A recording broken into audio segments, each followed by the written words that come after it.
Hey everyone, welcome to Marine Mods TV. Today I'm working on an Evinrude E-TEC vapor separating tank pump VST. These pumps, or the tank itself, can give you some issues with your engine, stalling, rough idling, etc. You can see this one's got a lot of corrosion going on.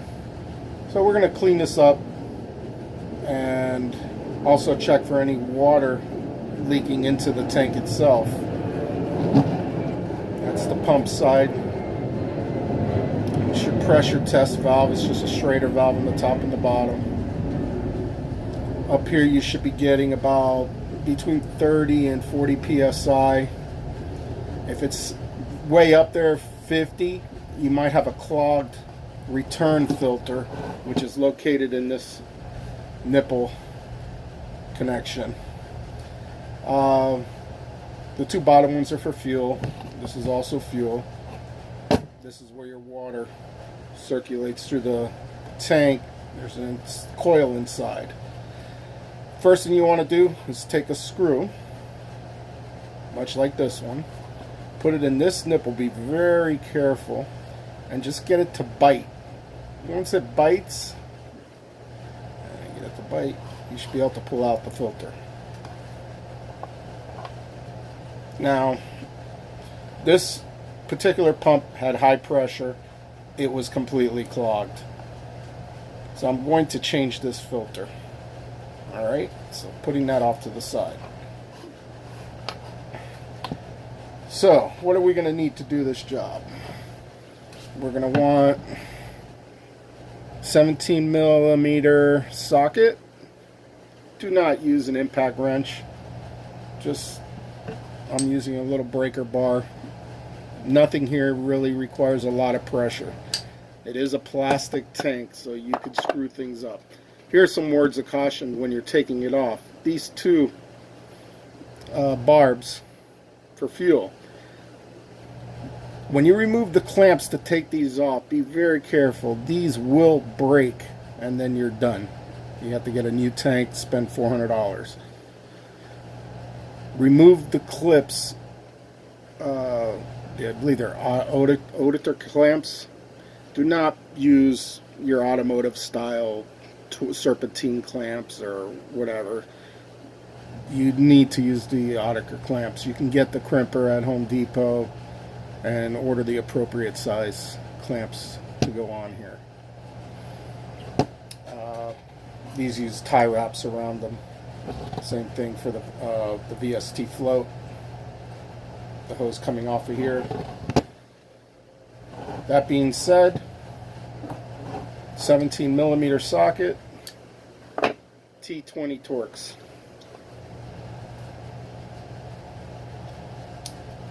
Well, we're going to start off by taking the motor off. Motor's held on by one Torx screw. Comes off real easy.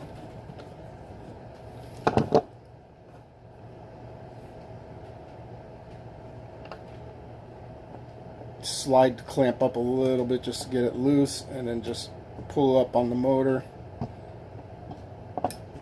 and it's out. Check the grommets, or the O-ring seals I should say. They're in pretty decent shape. Fuel coming out of there really doesn't show any sort of water contamination.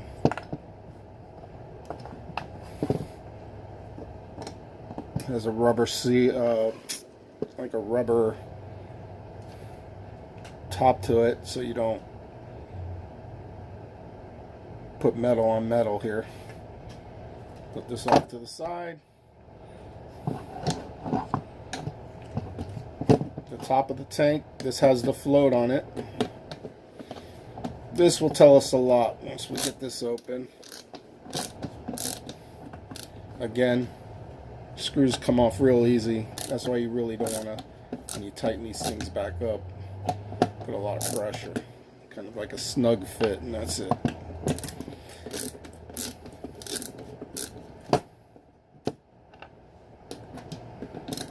Hopefully this is very clean inside, as it should be.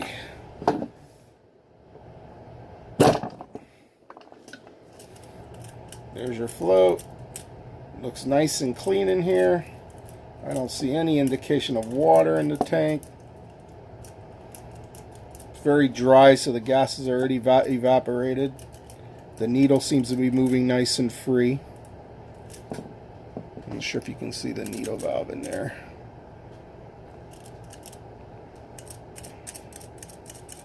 Now basically when the tank starts to fill up, this is your vapor is going to escape through here back into your block.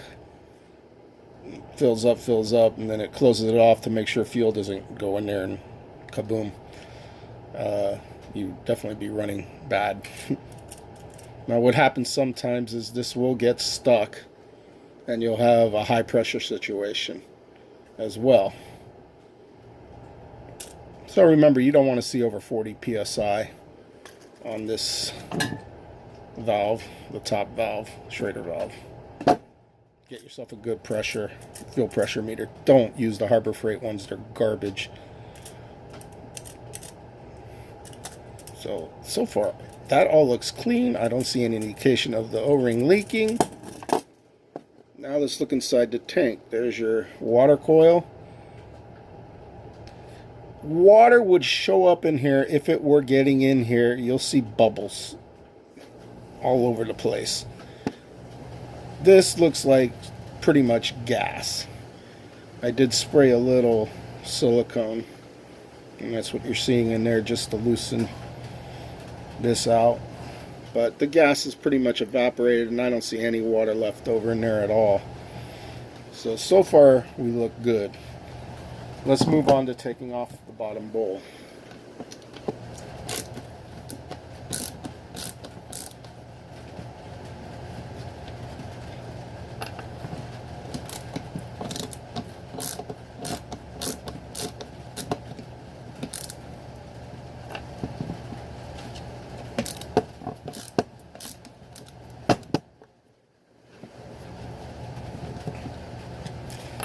And our last screw.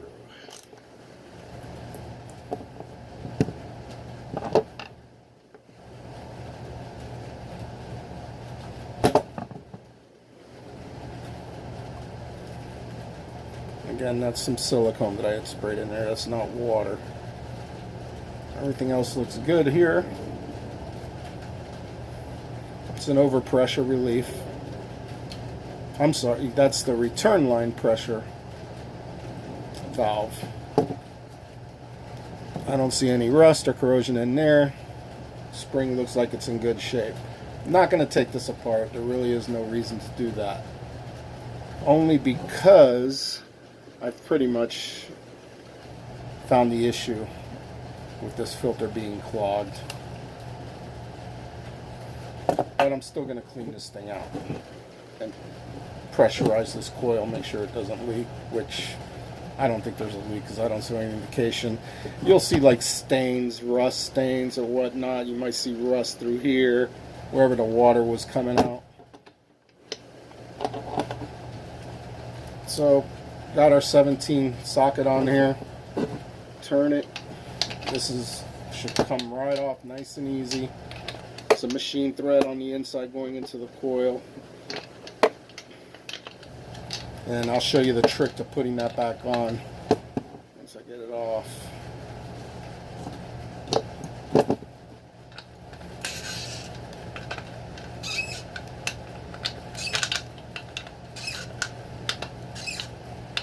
Should come off nice and easy. Remember, you got metal and plastic here, so when you do put it back together, don't cross thread it.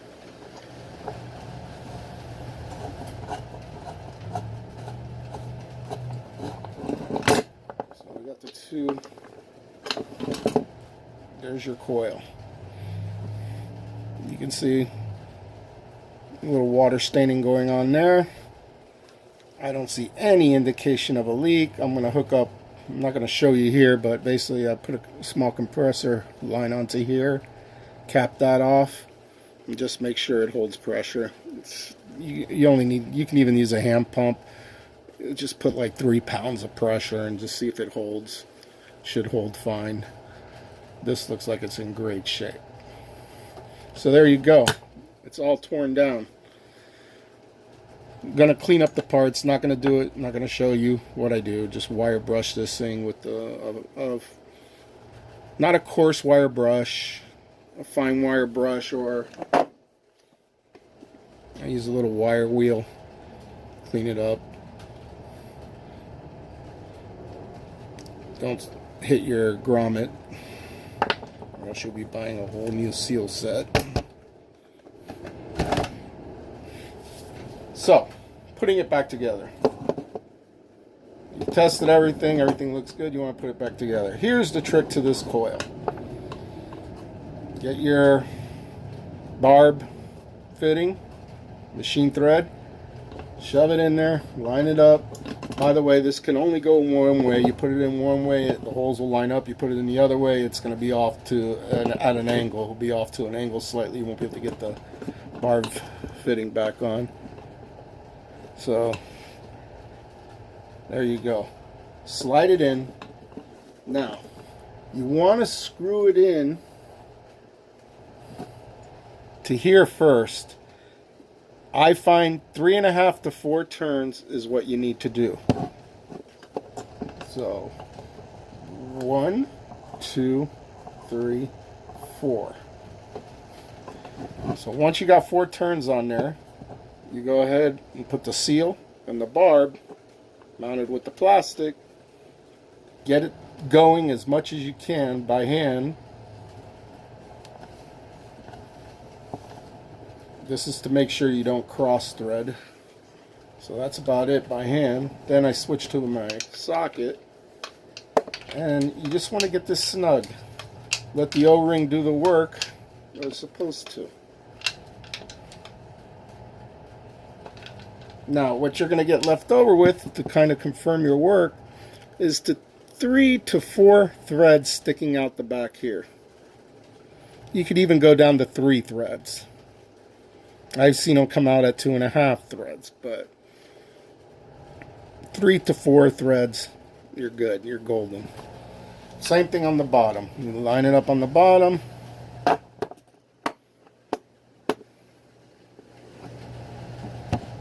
Let's get it there. 1, 2, 3, 4.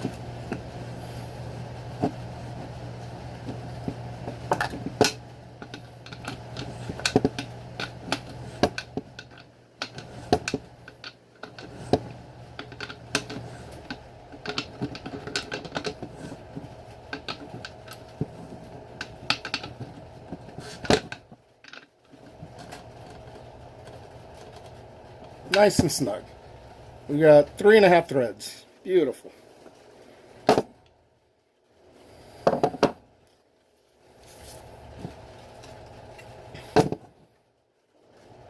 So let's put our top and bottom caps on. This is the bottom bowl.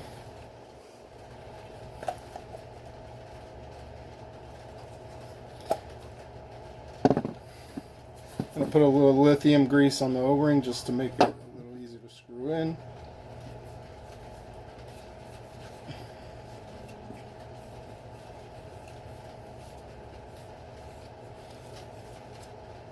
You can pretty much use anything here. I believe these are petroleum rated, obviously, because it's got gas in there. The 2 fuel connections are pointing the same way as the water. It slides on nice. Get your holes lined up. We're going to thumb these screws in. Just to make sure they catch. Again, trying not to strip anything. So far they're catching fine. I think everything's lined up.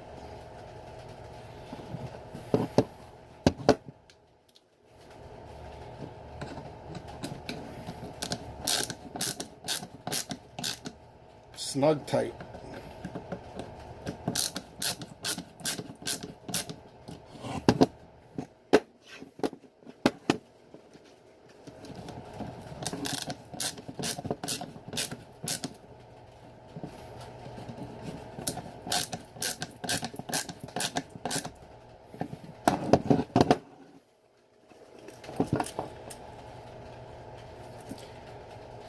There's your barb connection for the vent.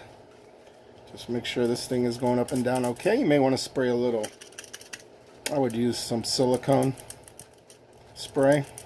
Don't use WD-40 unless it's silicone based. Or CRC would work good too. Doesn't seem to be sticking.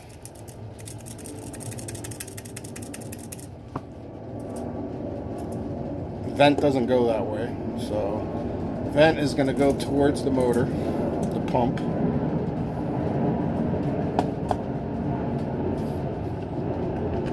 So if our screws line up, yep.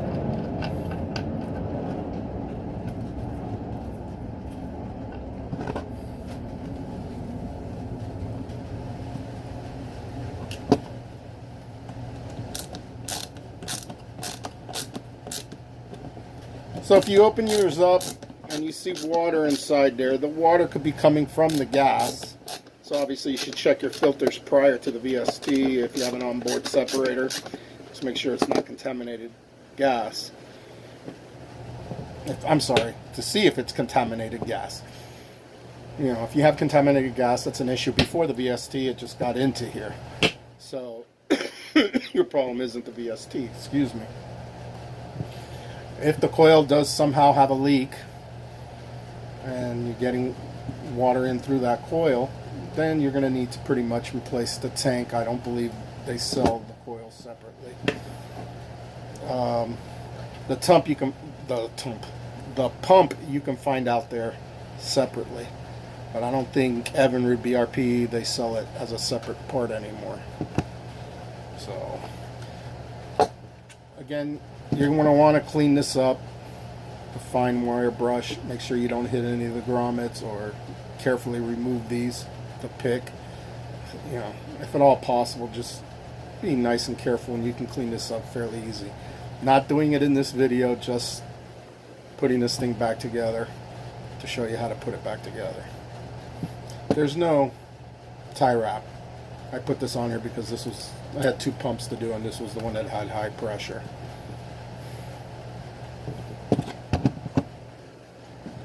This can be a little tricky. I find seating the pump, again, put a little Teflon or white lithium grease on here just to lube up the O-rings.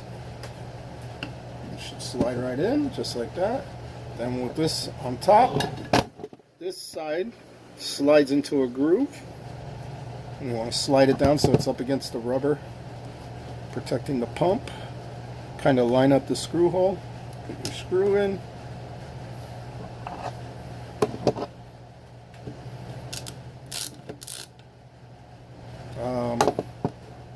Once you got the screw in, you want to turn the pump so that the valve obviously is facing out. And bam, that's it. She's all back together, minus the filter, which I have to order one. The filter is going to go in here. What you're going to want to do is kind of push it in place with your finger, and you could use the back end of a drill bit that lines up with the outer edge here and push it in all the way. It doesn't take much effort. None of this takes much effort. So let me get this filter out. And I'll clean up, like I said, I'm going to clean up all the fittings, the screw heads, clean up the whole unit, and get some of the corrosion off of here. Then you can use Corrosion X. I use Amsoil HD metal protector and spray all the metal parts. This is plastic. You saw I didn't use much effort to take any of these parts off. There's no reason for it. There's no reason to try and put much effort into putting the parts back on. These barb fittings are plastic. I've had one of these or more than one break on me, and then you're ending up buying a new VST tank because of this. Be very careful when you get those clamps off. I use a really good snip to cut the base of not the base, but the loop on that compression Oetiker clamp, and all you have to do is get it somewhat scoured, and then carefully just turn it a little bit, and they'll break. You're fine.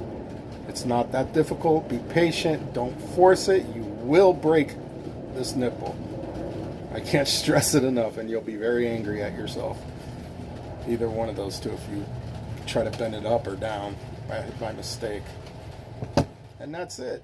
Evinrude E-TEC VST tank. It's not that difficult to clean up. If you do find crap inside, you got to figure out the source of the crap. Is it the coil? Is it before the coil? It isn't going to be on the return line from the fuel injector reel because that will stop that. This is a very fine filter. I'm not sure how many microns it is. This will get clogged. It will cause a high pressure situation. Up top, the needle valve, make sure it's not gummed up or has anything in it. If it gets stuck, it can cause a high pressure situation, or it can cause fuel vent getting into the